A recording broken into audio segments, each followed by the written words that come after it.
What is up, guys? It's Moose here, bringing you guys another video. Today, I'm going to be talking a little bit about my new competitive team. Many of you guys on this channel may not really know much about competitive Call of Duty. Many of you may. I have recently joined a team or created a team of three of my really good friends and me. So it's a 4v4 MLG competitive team. If you guys aren't aware or aren't in the Call of Duty esports competitive scene, you should definitely check it out. Just look up MLG.tv or look at really anybody's competitive channel. If you've ever heard of Optic Nade Shot, FaZe, JCap, there's a lot of big people. There's a lot of really famous people that made a lot of money. These are famous in this Call of Duty world. Now today, you may see a lot more of these videos coming out from my channel.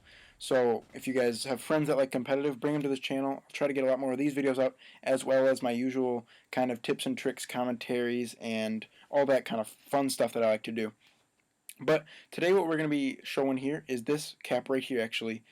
This is what I want to talk about. I'm a little bit too far into this commentary already, but this cap right here is the greatest blitz cap I have ever seen. I go in, oh, got one knife, and then there's just another guy. Oh my gosh.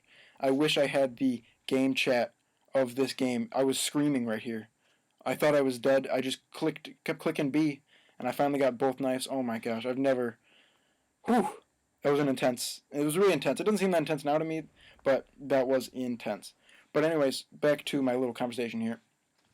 So we have 4v4 MLG teams. We are on StDx, Search and Destroy X, or Set to Destroy X. Set to Destroy X. They are a great organization that I've worked with in the past. One of my friends was actually a part of it. He was a part of it and is still a part of it. So we all joined his organization to get a sponsor to back us, to get a great organization to be behind. And we've been screaming probably every day for many hours, every day here, trying to get better, learn everything. Because many people have been playing competitive for years and years and years. We're all pretty new to it, but I mean, we've now been practicing for about a month, maybe a little bit less than a month. So we're really starting to figure everything out, figure out how to play it. We're really getting our team chemistry down as well. So, I mean, also, what I was going to say is competitive is much different than pubs, than public matches. You actually play in private match with certain settings that that the COD esports, Call of Duty esports, kind of their whole community creates, and some of the bigger people, they just create these rules, and those are the rules you play by, because those are the rules that are played by in tournaments. Yes, if you guys don't know, there are Call of Duty tournaments. Some of them they're online. There are a lot of online ones, but there are also ones at LAN, local area networking, something like that. And those are where all the gamers of all the teams get together, and they all play the same game in like a bracket-style competition. It's different everywhere you go.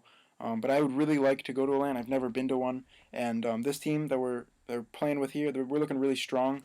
For being a new team, where our chemistry is growing a lot, we're really starting to learn the maps. We do have a couple bad maps, but I mean every team has their bad maps, and we're really starting to work on those.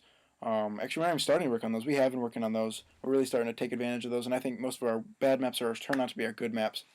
So if you guys do have a Call of Duty competitive team, or want to have a Call of Duty competitive team, or looking for some people, some big tips I want to say are definitely pick people that you are going to want to play with over and over and over and over and over.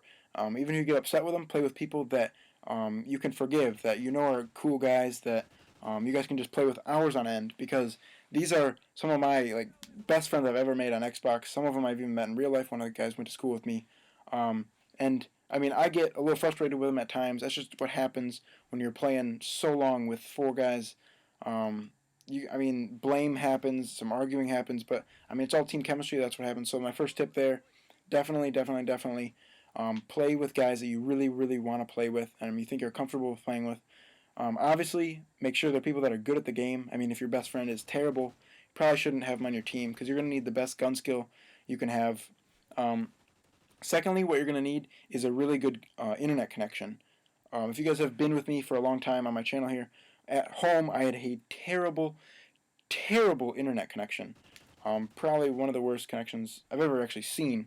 But here at college I have a pretty great internet. It works pretty well. It definitely keeps up with some people. Some people have just insane internets that I just cannot keep up with. But you definitely need good internet. Those are my two biggest tips. Just keep practicing also. Even if you're doing bad, just keep practicing. You'll learn from your losing experience, but don't just play to play. Actually play to learn. And those are my tips really for this. So I hope you guys like this video. I'll have more of these coming out, hopefully with the actual in-game commentary going on with it. If you guys like this, please click the like button as always, and sub if you guys aren't already. Thanks for watching, guys.